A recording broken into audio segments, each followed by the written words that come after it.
بسم اللہ الرحمن الرحیم نحمدہ ونصلی علی رسولہ الکریم۔ انسانی معاشرے میں سیکھنے اور سکھانے کی ضرورت ہر وقت رہے گی۔ کوئی معاشرہ اس سے بے نیاز نہیں ہو سکتا، لیکن ہم عموماً زبان سے سکھاتے ہیں اور زبان کو ہی سیکھنے کا وسیلہ قرار دیتے ہیں، سکھانے کا وسیلہ قرار دیتے ہیں۔ رسول اکرم صلی اللہ علیہ وسلم کی زندگی میں عمل سے سکھانے کی ایسی غیر معمولی اور پختہ روایت ملتی ہے کہ اس کے مقابلے میں پھر زبان سے سکھانے کی روایت ہمیں کمزور پڑتی نظر آتی ہے۔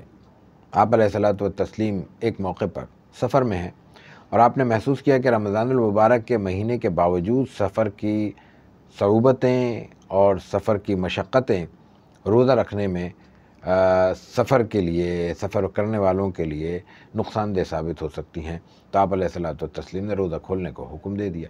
کسی نے نہیں کھولا، یا بعض نے کھولا ہوگا، لیکن عمومی طور پر روزہ کھولنا صحابہ اکرام کو پسند نہیں آیا۔ روزہ رکھا ہوا ہے تو اس کو پورا کرنا چاہیے۔ آپ علیہ الصلوۃ والتسلیم نے زبان سے کہنے کے بعد سب سے زیادہ جس پر اصرار کیا، آپ نے از خود لوگوں کے سامنے روزہ کھول دیا۔ یہ اتنا بڑا عمل تھا کہ اس کے بعد پھر زبان سے کچھ کہنے کی ضرورت محسوس نہیں ہوتی۔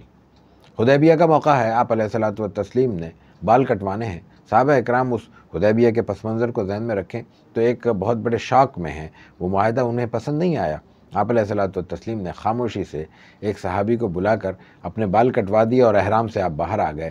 صحابہ اکرام نے آپ کے اس عمل کو اس طرح کاپی کیا کہ محسوس ہوتا تھا کہ وہ ایک دوسرے پر سبقت لے جانے کے لیے گرتے پڑتے اس عمل کو کر گزریں گے۔ یہ طریقہ ہے، یہ ایک عمل کی ایک صورت ہے اور دعوت بالعمل کی ایک صورت آپ علیہ الصلوۃ والتسلیم نے ہمیں عطا فرمائی ہے۔